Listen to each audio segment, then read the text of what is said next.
start is upon us as we move to game number 2, heading back to the dusty dunes of Miramar with your casting duo. It's Toby and Godspeed.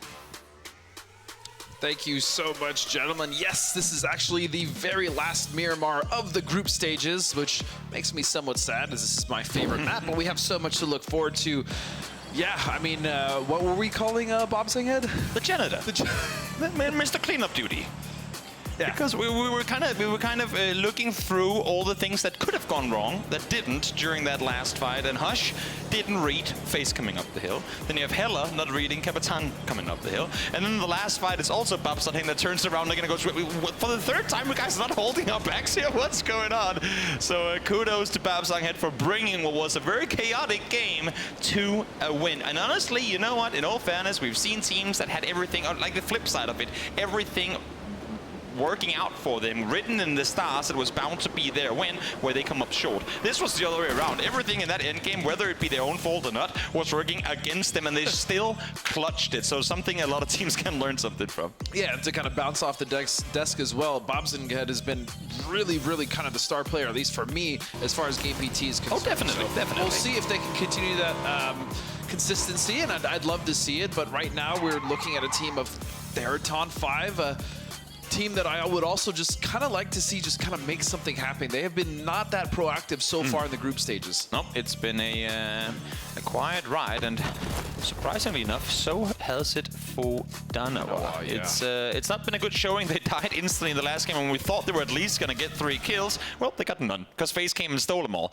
So we'll see now with this circle as it presents itself over Montenuevo if they can get something going, because as you can see, plenty of space to maneuver, plenty of control in it already, but how much are they going to be able to make of it? Yeah, I would love to see them take that nice little compound on the plateau just east of La Trilera, which is, you know, the old Rumblers compound. That's where we used to play from all the time. And so that, especially in this circle, regardless of where it shifts, that is an absolute priority location here. And I'd love to see either them or Gen G take it, who's currently looting in Montenuevo. We've seen it so many times during the EMEA qualifiers. One of the best games for Sarvim was off of that compound. Sure, a lot of the circles went in their way to make it even better, but just as you're saying, I mean, even through phase 2, phase 3, where it should be in, since it's so center already, you're gonna have free farming opportunity. Now, you can get your first 5-6 kills before the game has practically even started, off of just being set up there and shoot at all these other teams that are trying to claim what's left for them. Yeah, I think some of the highest kill games we had, not only regionally but internationally, came from that compound. That area. It's definitely so devastating when you're a team up there, especially when you have 4 up. It's amazingness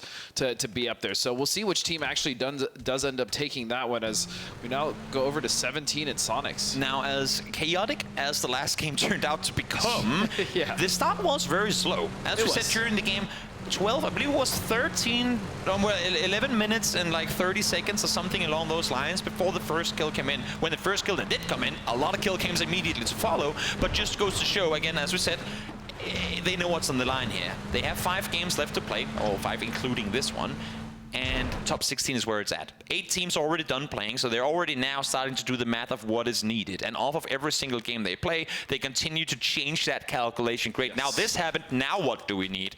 And even though players always say, oh no, we're just, you know, like we don't look at the leaderboards and stuff, they do, and they care. And Inonix, well, he's got a 2x UMP, and he's running straight up to an M16. 2 guns I wouldn't expect to see fight each other, but let's see who comes out victorious. And I think he has a 3x on that UMP as well as who EJ. Who first? Just iron sights, okay. Who but hears who first? I don't know. Let's be quiet, man. Inonix is proning. I think he heard something. Yeah, I think he might have heard EJ now cresting towards the other side. And this is that compound that we were talking about. This is such a good position to have early. Also super smart that Inonix does not come up with a vehicle, but that they're running over. They know there's going to be people here. Yes. The only thing is now they hear a vehicle, they saw someone run before, great, now there are 2. And believe you me, the longer you wait, Danoa, the more Gen G players are going to be arriving in this location. But look at Soul. He's trying to wrap around as wide as he can to the west side and potentially get an angle here. And that's the thing. With that vehicle pulling up, Inonix has no idea if it's 1, 2, 3, or 4 members on this. So they're being very patient, and Sol being able to scout there. He has the MK12. I think you might have seen EJ just jumping, but again, they're not looking to aggress right now. They're not looking to kind of spring the trap. They want to get as much info as they can as fast as possible. Here comes Loki and Salute. That is the bait. That's them saying, okay, you know what? We have 2 players posted up on the west side. Let's bait you over towards the east so that you have your back. So you can see as soon as that car came up, Sol looked back up over. And Onyx is now creeping forward as well. This is very smart, very patient play coming through from Danawa. And good thing for them is Gen.G are not grouped up yet, but they've heard the car. Now they've heard the flash in the footsteps. DJ is coming up here, and I would believe that PO should be on his way as well, because they know they're up against the full team. Yeah, they also know that they want this position no matter what. So it does look like Salute is starting to back off, but they still left. Yeah. The other 2 members of Anonyx, oh, never mind. They're actually just pulling off of this completely. I mean, it could be a bait. It's like, oh, we're leaving, but you leave a couple of players up on that side. The thing is, you know what? I respect this disengaged. You know that they probably have a good idea that it's Gen.G who is in this area based on the research that they have of where teams like to loot. And they're sat at 22nd with 22 points. But now let's hear in with Tickleton from the Sonics. I think as a team, no one's very happy with our performance today. It's not the worst. Like, we're not in a bad position, but we're definitely not playing to our standards because we want to win the tournament. We made a couple of really obvious mistakes today. You know, sometimes you have a bad day and you can kind of look back at it and be like, oh, it's okay. Today, I think we made some poor mistakes. Depending on how the first couple of games play out tomorrow, we're expecting that some teams might target us. So we're just going to have to adapt our strategy, but we've practiced a lot out of different positions. So even if we are targeted, I'm still confident that we have the ability to qualify. Yeah, I'm confident as well. I talked to the boys today right before the game started. They all seemed in pretty good spirits. Obviously, having Owen, a machine gunner, as their coach behind them is a massive tool, and they do utilize him. So as he said, they're comfortable from multiple positions. They did make some mistakes, as we see the crowd here enjoying some pretty damn good PUBG. Yeah, I think Sonics will make the adjustments, and I mean, they didn't have a terrible game 1. They got some points out of it, but look, this fight is actually still going on. Sol will be the one to strike first against Taman. I say the fight is still going on. I say the fight finally started. Excuse me, It's been a fight in the making for the better part of the last 3 minutes, and the forever flank is now fully commenced to it. Gen.G just ups and leaves. The thing is, Gen.G heard a car. They heard flashes. They saw people running around. Wait, is this a bait? There's no way that's a bait. And EJ is just sticking around. No, he's leaving too. So Gen.G, as soon as that first shot comes through, leaves, because they go, we don't know if it's 1 or 4. Are they all just roaming over the hill now? We're not in a position to do anything. We got a dip. PO ain't there. He's out doing PO things. And just like that, Danawa, patience rewarded. And they take the best position, in my opinion, on the map currently is... That's a mistake from Gen.G. I mean, they should have at least seen the vehicle leaving and see, oh, there's only 2 members in this vehicle. Maybe they have someone up here on this side. So, and a little kind of... I mean, Gen.G too. Look, I mean, I know they're sat at 35, so a couple points ahead of Danawa, but 21 of their 35 points came off of the very first game yesterday. They did not have a great day overall. Yes, they get a win, and when you have a win, that's phenomenal, sure, but when you get a win and then just instantly follow it up with mediocre to bad games, you're not coming into your second day in good spirits and being, woohoo, yesterday was phenomenal. So they're probably like, you know what, we want more playtime. We want get things going, and you get a kill here. Let's just regroup. We still have a great spot to play from. No reason to fully commit up this hill when we have the lowlands to play too. Yeah, but you're right. They absolutely did not have a good day yesterday, aside from that very impressive first game where we saw PO with 7 kills. They've been very much not even middling. They've just been kind of scraping the bottom of the barrel at that point. Just we've seen them wipe early almost every single game. So at the very least, like you said, they do lose one, but they pull back. And hopefully they can just kind of recover here. Still got a very, very good, pretty much exact center circle compound. So unless if we see some wild hard shifts, which in fairness we have seen. We've quite a few of those. But you would imagine that at least for the next couple of circles, they should be all right where they are. So DD team here, they're just going to be coming in on the east side of this, and they're taking their time scouting in. I do like to see this. Even in first circle, there's no real reason to send it, especially when you have so much time. So practicing some good fundamentals there as far as their macro is concerned. As we now look at the rest of the teams coming in, GP, Game PT actually coming in on the north side. They're going for a very wide wrap, and I imagine they could come in somewhere around El Pozo, as everyone else has found a position here to play in this circle. And we talked about it yesterday, I should say, with DD team and how I've seen them in the Chinese qualifiers and in China as a whole.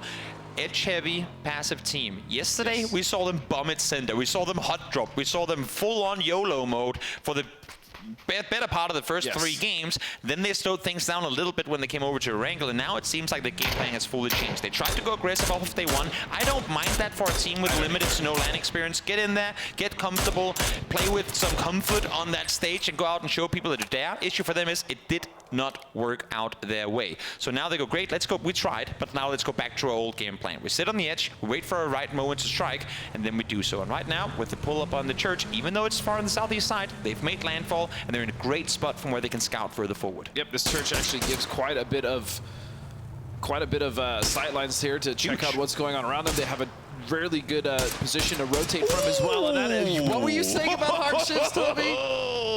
This is a bad one too. I mean, look at the land that these teams on the southeast side, which is over half the server, has to traverse. It's either through Monte, it's up over the steep hills on the southern side of Monte, or through the open field. So we're going to be seeing a lot of teams do wide wraps on this one, because the direct entry to this circle is not so difficult. So you can see it here. Teams running the gauntlet right through the fire of plenty of teams sat safe already. It's more than less than ideal, as I also tell you, looking on the west side of it, there's still a lot of unplayable area as well. So this is going to be a very claustrophobic circle. As you said, a lot of these teams rotating in now, trying to go around Monte, because getting stuck in that city can be a death sentence. Sure can. Gen.G instantly on the move. Of course, they've cleared the streets already, and immediately there to backfill is going to be 17 Gaming. So they've gotten their way inside the circle.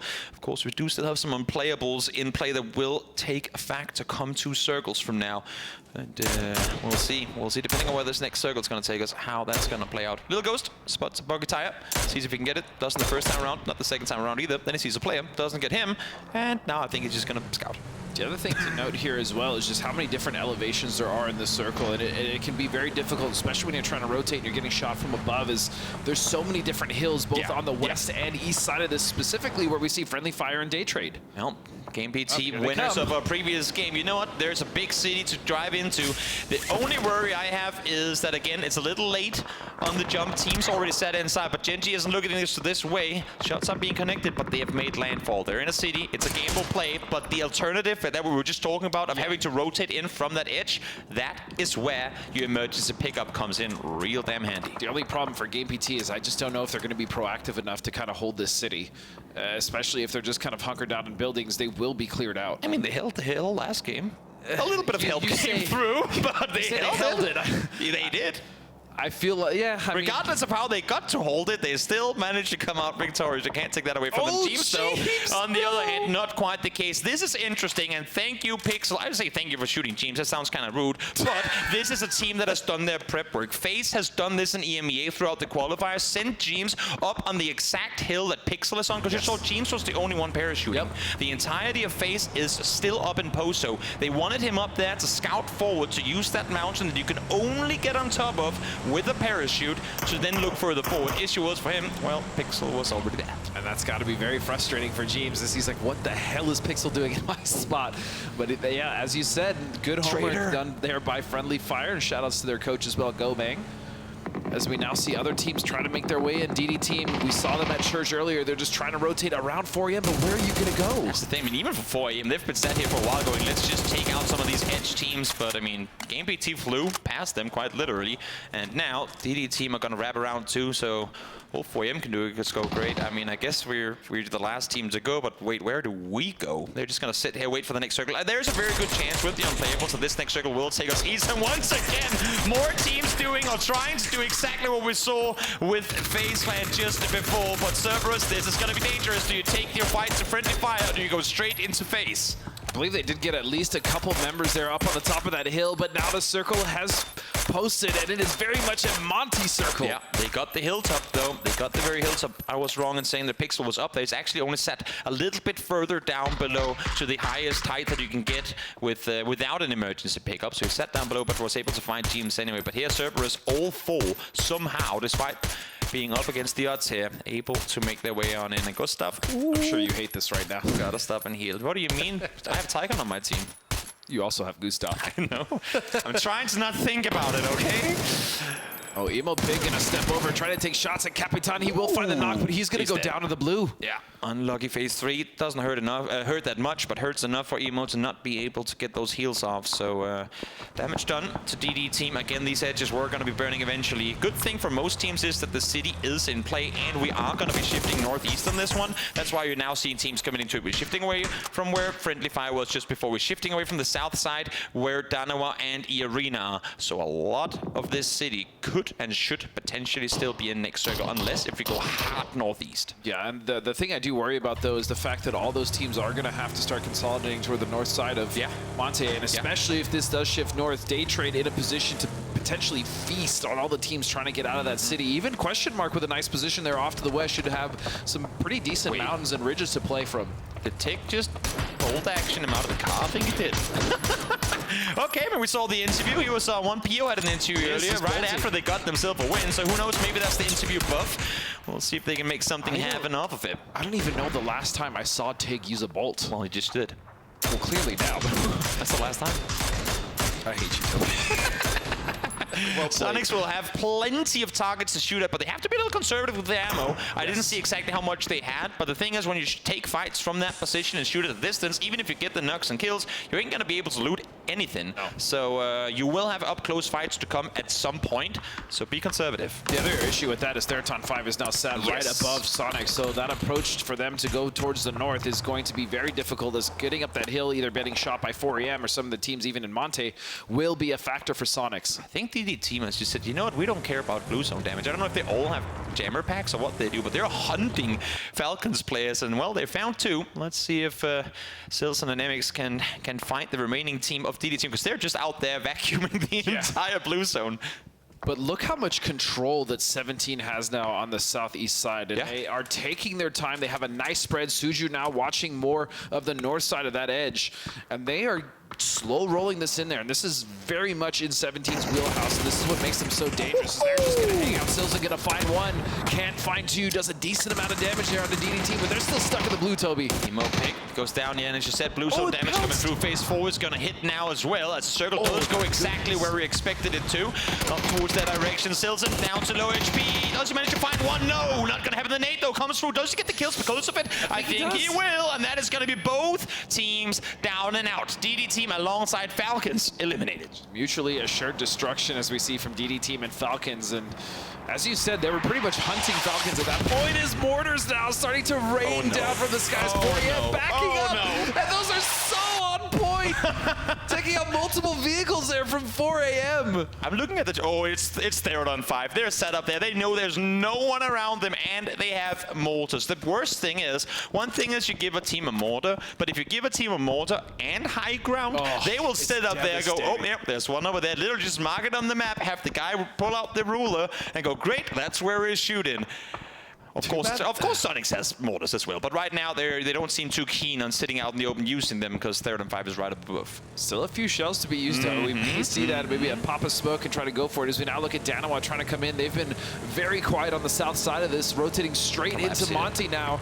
And they're just going to stop right here and start pushing on foot, which I like. At this point, just get in the city, try to do what you can, fight on foot as 4, and start clearing it building by building. Also, I mean, they had the high ground from the southern side of the city, but it's very hard to scout those buildings up towards the north. So play it slow, play it smart, and get in there wisely. In the meantime, now Friendly Fire, they're trying to sit down tight in the hay bales and wait for a couple of circles. Issue is everyone got eyes on, and just like that, Friendly Fire eliminated. That's not really the game that Friendly Fire wants. Unfortunately, they do still have at least 4 more. But yeah, this circle is, as you can see, is very difficult to play. The center is pretty much open. There is some debris, some hay barrels there, but Little Ghost now sending himself there as we now look at FaZe on the north side, embroiled in a potential fight here with Cerberus. FaZe is in a weird spot where either they take the fight, which is going to be hard, or they go down to the position down below. But if they leave this spot, they're just going to give it to Cerberus and allow for them to shoot them in the back. Unluckily for Corexi, caught from behind, and he's not going to be able to leave with the team. So team's down earlier, Corexi down now as well, FaZe down to 2. FaZe coming off of a pretty well-salvaged game from definitely. One. But yeah, now again down 2 members, and it just seems like FaZe is just losing members early, right before the circle gets good for them to actually fight as a full 4-man. Yeah, it's not the worst, but they've set up down below. If and when they get kind of to Cerberus off their back, then they should be all right to make a play for the forward issues. Then they have Third on the other side, and you can already see now they're starting to look in this direction. Actually, I'm kind of surprised looking at the map how much control Third on 5 has, because they have the twin compounds as well. But now, let's take a look over towards Question Mark at Day Trade, where the entirety of Question Mark is just pulled up on Pew Juice. Shots are gonna come out now. Nice little knock there, Question Mark. Yeah, they're just gonna be able to. This is actually what I was worried about. What? Is that a mortar? Double mortar knock onto 4 AM. That'll gets a double knock there, and this circle is absolute hell. Yep, it sure is. Not fun to be in the open, at least right now. Other teams are baiting the attention of Third on 5, but the double knock coming through, that's gotta leave 4 AM a little worried. And the third one comes as well. Thanadot gets all of 4 AM with mortars. The first team wipe we have ever seen exclusively done with mortars. Oh, that nade landed right on top of Fex. Now us looking for the angle. Smokes hiding Fex for the time being, but he is the last member. As we also said, that's it. The vehicle explodes. Fex is down and FaZe will fall. Nothing he can do and nothing 4 AM could do either. They have their dip, they have their vehicles for cover, but it is nothing against mortars from up above. And because of the position that Third on 5 was in, they couldn't even shoot at them. So perfect positioning for Third on 5, and a spot that I think many teams in the future will prioritize more, because that spot that we saw 4 AM in, that prior to mortars being added, was actually a pretty doable, pretty good salvage spot to play from, has, with the implementation of mortars, become completely useless. That was, but again, what a beautiful display of mortars there as we now move over to Game PT and Danawa trying to just clear. And this is the thing I was worried about, though. Once you commit to the city, especially if it shifts off, you are just fighting at this point, trying to get as many points as you can before getting wiped. And they're wrapping in late, too. They have no info to go off of, so just full speed sending it straight into the open arms of Game PT. Now, Babsang Hit does go down, so we'll see if despite being just 2 on their feet, they can make something happen here. Daku able to get Loki down to low HP, but here comes Salute over the staircase, I should say, able to get him down as well. So while things were working against them, they're still alive and kicking. And there's just so many fights happening on the south side. Sarvum, you see Question Mark. You also just see Danwai. And then E-Arena now trying to make a push into this as Mighty is going to go down to Hella. And this is just a mess. Monte is not built for this many teams. The M in Monte stands for Massacre, because that's exactly where all of this is going down. We see Cerberus eliminated as Third on 5 continues their stride, and Hush now solo player on this side of the building, trying to stand off against Loki and Salute. The smoke is still doing him favors, but only for so much longer. Salute is right around the corner. Their top 5, it just has the best position in the circle. Zizzy at least gonna find one member there of Game PT as he goes for the flush, and they're actually, for all intents and purposes, doing very well to fight in this despite their positioning. Where's the trade? Where's the trade? The trade doesn't come through, and somehow Hudge is allowed to run away now, finally. Fortunately, it does come through, but that right there looked very, very shaky from a Danawa team who was as good as any at these fights. So from one fight straight over to another we go. Gen G being pulled up by Saben, but DG finds the double. That was huge. A beautiful flash as well. And EJ and DG will clean up the rest of Sarvum as it's now down to Loki and his teammate Salute to try to do something against this push coming in from E-Arena. As scrappy as Danawa looked in that fight, Gen G looked like they were in full control of the players pushing their way. Good thing for Danawa is they get to live with the scare. 2 players still up. Issue is now, though, the circle has gone towards the northeast. 17 Gaming sat dead center. We still have Third on 5 up on the hill, and Sonics are still yet to move 2.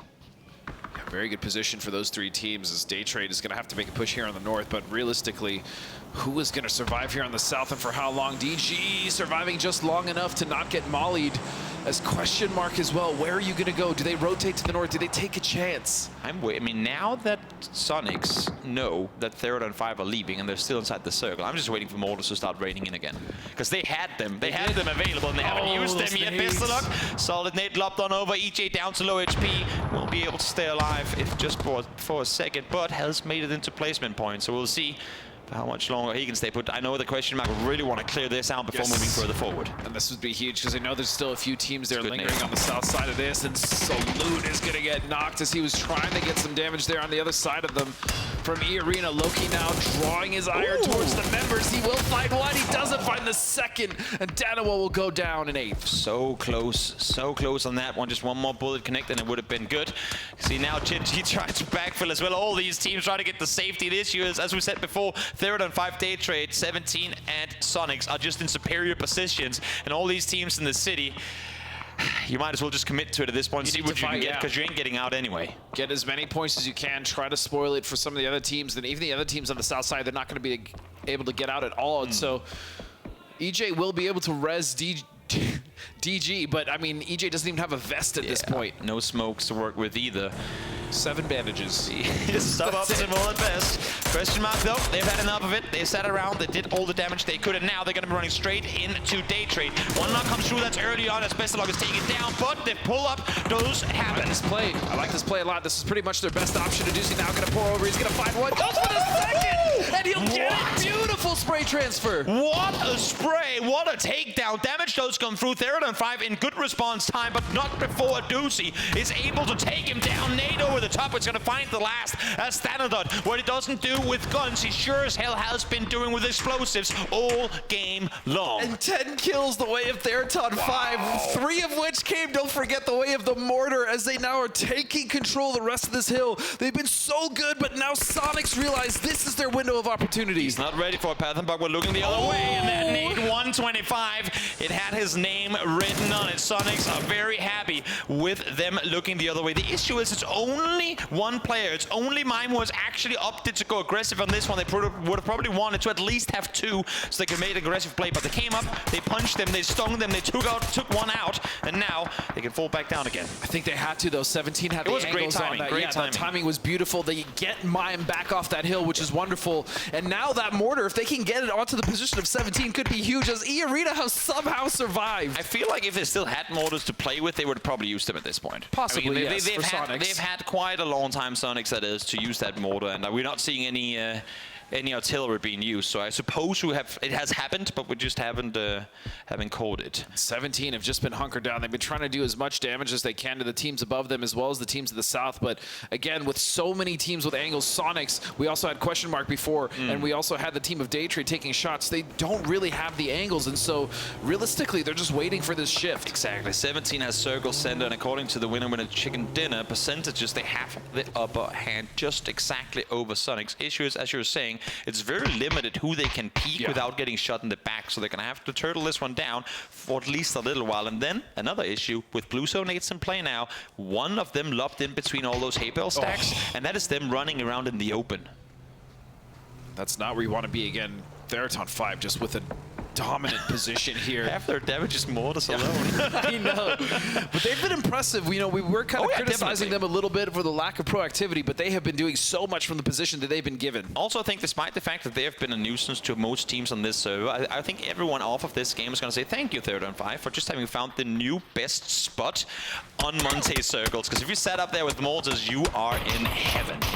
Speaking of teams who are not in heaven, that would be E-Arena, as they're just trying to make this approach. But you know what? Even if they do go down here, they had a hell of a fight in the south, and they're able to get at least 5 kills. So they've done enough. Step up, step up. There's still a hell of a lot of games left to play, and every single game that can bring that momentum more in your favor will be well thankful of. It's a difficult run, and at this point they might as well concede. The blue is moving fast on their side of the circle. But there they go, down in return. Should be an easy rest coming through, as I don't imagine Theraton 5 is going to do any sort of pull-ups on them. No, and Sonics is hyper-focused on Theraton 5, as they know that's going to be probably their biggest threat, as 17 doesn't necessarily have the angle on this, and Sonics are still in for now, Toby. Yeah, so we're waiting at least 3 seconds more to see where this next one is going to take us. Who is going to get the benefit of it? You can only go southeast and give no one a benefit. And this one sets it dead center. Yeah, Sonics, the first team to move, and really the team to decide who gets the third-party opportunity. As you said, Sonics, the first ones they have having to go move. I do worry now, because 17 could potentially get within nade range and start raining it down, but Yeah, this is tough. This is a tough fight for Sonics. Curious to see their utility situation. We saw quite a few smokes deployed to get mine back off that hillside. How much do they have left? And also, again, Sonics has sat in that compound for a long time. We talked about conserving ammo in the beginning of the game. Where are they at when it comes to that? They shouldn't have taken too much damage at this point, but ammo situation, utility situation, what do these boys have to work with? Because that could very easily decide whether or not they're going to take the fight to 17 or third on 5. And I do wonder, I mean, they should know at this point, though, that Theraton is only 3, right? For whatever advantage that is, very small given that position. They do. 17 has no smokes, but I just caught 11 nades between 2 players. Make that 13. And mollies, yeah, they have but no smokes. And make that 14 nades total, but no smokes. And now there's even more. He just picked up another 6. That's what I worry about when it comes to Sonics, them potentially just raining down hell with those grenades, creating an artificial red zone. As Theraton 5, again, just harassing. This is a difficult situation for Sonics because they really have to just kind of wait here. Sonics is waiting for a knock to come through. They're waiting for Theraton 5 to OP. You can see them move the cars in one step at a time. Jump, like literally drive 5 meters, jump out. Drive 5 meters, jump out. You know that as soon as you turn on that engine, Theraton 5 is going to peek on over. And if 17 helps out Sonics in getting a knock as they get aggressive and peek, that's them there with the decision make. The first knock that comes through, that's where they try and pull up. Whether it's uphill on the other side of the hill so that 17 can engage, or it's downhill, I'm not sure. But Sonics really need a knock, and they need it soon. And there's barely just a berm separating Sonics and 17, right? As you said, very slowly trying to get in those vehicles, just inching their ways forward. This is going to be a hell of a fight for Sonics to come out on top. But, I mean, if they could just find that knock, as you're saying, that's going to open a window. But I worry about 17 coming in third-partying at the correct time, and they're so good at that. It's all bait. Mime saw the crate uphill. He's going to get himself a Groza. What better gun to pick up this late in the game? You know what? He'll take a toe tap if that means he gets himself a Groza and a level 3 helmet. Now, all of a sudden, you have Mime in a good spot. Issue is now they're within nade range too. Strimsy, first one to fall, standard up, continues to dash damage out. Oh, and I like that. He does go for the repeat, but he gets knocked down. 2 members left for Theraton 5. As the nades from 17 coming in, this could be the reprieve that Sonic needs. That's death. They have to go down. Second one comes through. Xiaobu goes over the double nades. Perfectly timed. Comes through from Xiao Bei and Xiao Wu. As now the damage continues to be raveled on to Sonics. And now Xiao Bei going on the other side. Gonna get knocked. It's just up to Mime. He goes down at 17 from a position that normally is very difficult to play from in the center. Make it work. Friendly Fire was in that exact spot, but they were there a circle too soon. 17 had the comfort of the city. They sat and said, great, go there. We'll shoot you in that spot, and then we'll come claim it ourselves and take all your loot and use it for the end game. They had probably still 10 names left available by the end of that game. What a great cleanup, but what an interesting 3-way fight. So much time for these teams trying to set up plans, but in the end, 17 out victorious. And I do feel that, you know, all 3 of those teams were playing pretty correct, right, in that situation. Definitely. Taking their time, taking pot shots, doing as much damage as possible. Sonic slowly inching in. 17 also trying to get as much damage as they could out. That was a very difficult circle to play. The only thing either of these teams could have done differently, I think, is try and use smokes to cover, like to block off angles. Issue is none of the teams had smokes. So that's the only way where it could have gone better, but that was no player. That was not bad at all.